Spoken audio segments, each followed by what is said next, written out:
Hey, thanks for joining us this morning. Just kind of some housekeeping things just to kind of get everybody kind of up to speed.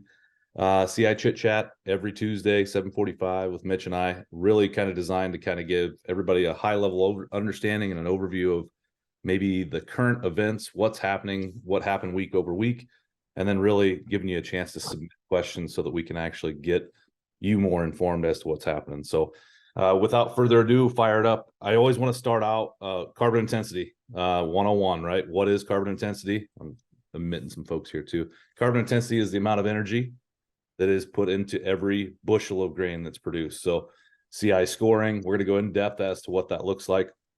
We'll talk high level around billion bushel challenge if you guys had seen some of the stuff that's going on with that. But really, carbon intensity scoring is what we're talking about with visibility.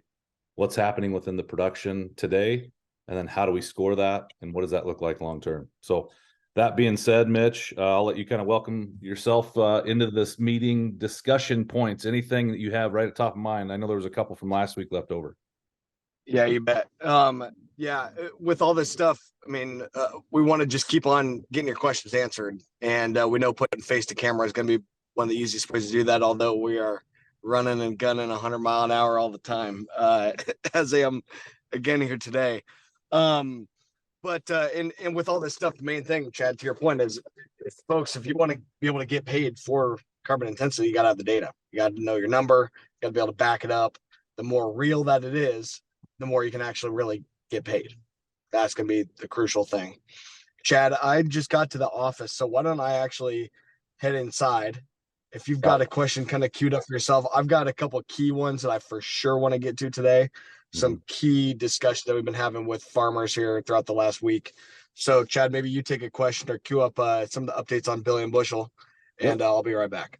Yep, you bet, man. So there's really a couple different things that I wanted to touch on. So the questions that came in from last week, I've got about 7 of them here. You can go ahead and throw your question in the chat too as we start to discuss. Diana's going to be on here and actually help facilitate some of those. What makes us unique in the marketplace versus all the other stuff that's out in the marketplace? A couple things that I'll kind of mention high level is this is something that Mitch and the team has built kind of for farmers by farmers. If you know Mitchell, or if you know Continuum, we're both 7th generation producers. We've seen the opportunity to actually take data, harness the data, and actually capture some revenue from a producer standpoint of what we're doing today. And I think that's pretty unique. CI score, CI certification. Although CI scoring is something that's maybe out in the marketplace, CI certification is unique to us.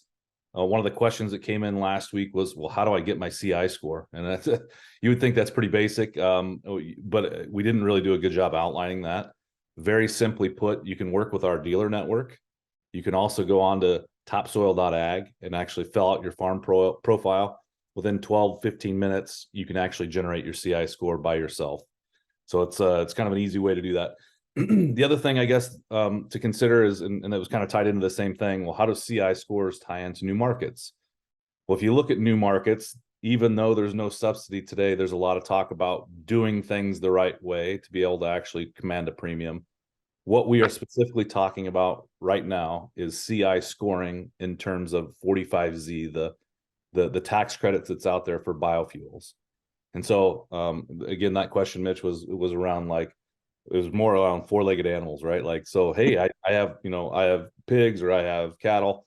Is there any type of tax credit for, is there any other tax credits that are coming down the line for other type of markets?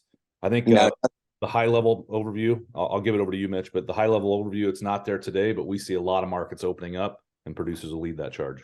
Yeah, that's why we're so bullish on this. Okay, we're really sticking our necks out there when it comes to carbon intensity. Obviously, we are beating this drum as loud as we can beat it, and it's because we're so bullish on the long term. Chad, to your point, I see this as being, we're going to be documenting every single acre of crop that's produced in this country. We're going to be running environmental equations on that data. Today it's carbon, but it's probably going to be water quality outcomes, biodiversity outcomes. It'll be beyond just carbon. Carbon's just one thing. But all these different marketplaces are going to want to know that story. And these big companies that have sustainability targets and goals, they need to work within their supply chain to meet those goals. So today we're talking a lot about biofuel because of the tax credit, but it's going to be everything else. I just when exactly that's going to happen, but being aware, knowing that, hey, you got these guys at Continuum that are going to help you out and that are on this as it comes to fruition, we're ready to roll. The other key piece with that, to remind everyone, today we can do scoring for corn, soybeans, sorghum, and rice. And that's because we use the GREET model, the U.S. Department of Energy tool, and it has those limitations. I know there's a lot of conversation going on. I was talking with some guys here today from Idaho, or this week from Idaho, looking at, hey, we got to do CI scoring in potatoes. I'm like, that's awesome. I would love that. But we don't have the direct equations to be able to do it. So a lot of work that this space has to do, Chad, but we'll see where the foundation of what you just spoke of is interesting, right? And it actually led to one of the other questions that was on the sheet. Basically what these markets are, they're revolved around low carbon, low CI grain, or low, like you were talking about spuds, right? It's the amount of intensity, the carbon intensity that actually jumps into that commodity. So really specifically with low CI grain, the market demand is there. It's up to us as producers to actually generate, track, and attach it to that grain. So when we say creating new markets, what we're really talking about is actually doing things with our data to attach it to the production, which in turn gives us some sort of extra value. That's right. It's a chicken and the egg. And we're saying, hey, those markets, like the chicken, is developing for biofuel. We have a target of Jan 1, 2025 that those markets are due to be here, but they're not today. So let's start with the egg. Let's start with the farmer data.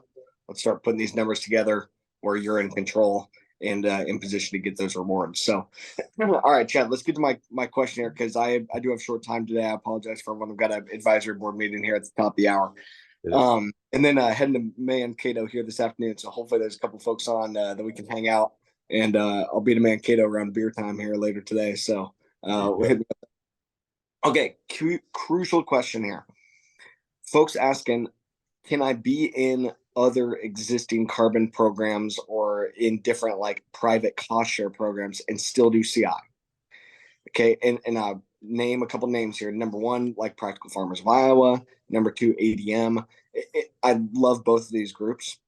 We're chatting with both these groups. I've been a member of PFI for a long time. I've spoken at their conference. We've collaborated with them a lot. We sponsor multiple of their field days and stuff.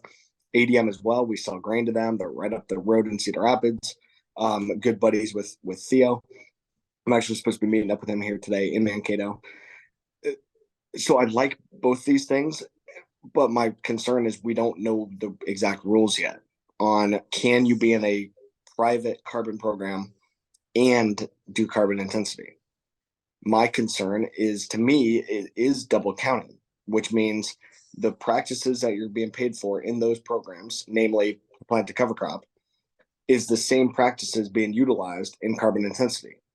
That cover crop, the tillage, the fertilizer, the yield that you're getting, the same acres, the same practices, and you can't count that carbon twice. If PFI and their off-takers, or ADM and their off-takers, are claiming a carbon reduction because of your farm, and you're trying to claim a carbon reduction on the grain on those same acres, I think it's going to be double counting. Now, again, we don't know today. So, hey, don't be hasty. Maybe it'll work to be able to do both. And we don't know exactly when CI is going to come to fruition. Okay, so hey, if you're in one of those programs, it's all right. I would just make sure that you know what does it look like to be able to get that carbon claim to get it back. You got to pay back the $10 or $15 an acre that they paid you for the cover crop. Do you got to is there a contract or some kind of a written letter they have to put in? I don't know. I haven't seen those contracts. Happy to take a look and help out. But I think for any program that you're in, just know, what are they actually asking for? What are the claim that they're actually making? Because a lot of these programs, they are making a carbon claim. They're creating carbon credits and they're locking up your carbon credits in that program. Yeah, and that was exactly clear. So like, very important to understand, hey, if there is some money on the table today, know what you're actually signing up for, know what they're getting for it, know how to get out of the contract if you need to. My real concern here, Chad, is there's a lot of farmers that are in these programs for anywhere from $5 an acre, $10 an acre, maybe $20 an acre. And that's great. I mean, awesome. But I really worry that you could be leaving substantial dollars on the table and substantial opportunity for that supply chain and for the holistic approach from your farm. And again, like, I would just make sure that you know what your plan is. This data is really valuable and really important. And Mitch, let me just jump in there, because I think I would love to be wrong in this. I would love to be wrong, and I hope that you can do both, but I just really worry that you'll be able to. But sorry, go ahead, Chad. Yeah, let me just try to jump into that, because I think one thing you can do today, right, regardless of what happens tomorrow within the programs that you're in today, potentially, is you can actually visualize the value, right? We talk about it. It is by getting a CI score. So by knowing the value in what you're doing today, you can have a powerful conversation if you're in an existing program to say, hey, is it worth my time, effort, and energy to jump out of that program? What does it take, right? Like, you can start to have those conversations. So I think it's a good thing to outline that. So Mitch, I'm going to jump. I think you got to jump here and one more fun one. I got some really bad news. My other meeting here is on Zoom, and it doesn't want me to have two different Zoom meetings going at one time. All right. See, bud, I got this. We might have to wrap the chit chat here for today. Okay. You got 3 minutes. We got 3 minutes. Let's hammer it. I'm going to hit one real quick. Hey, let's do it. What impact does removing 25 pounds of N or optimizing my fertilizer, 20 to 25 pounds of N, what does that have for an effect on my CI score? I'll take the first part of it, and then you jump it in. Go for it. Go for it. Anywhere from a -1 or, reducing 1 to 1.5 points, depending on, what your farm profile looks like. But it does have a positive, which is a negative impact on your score.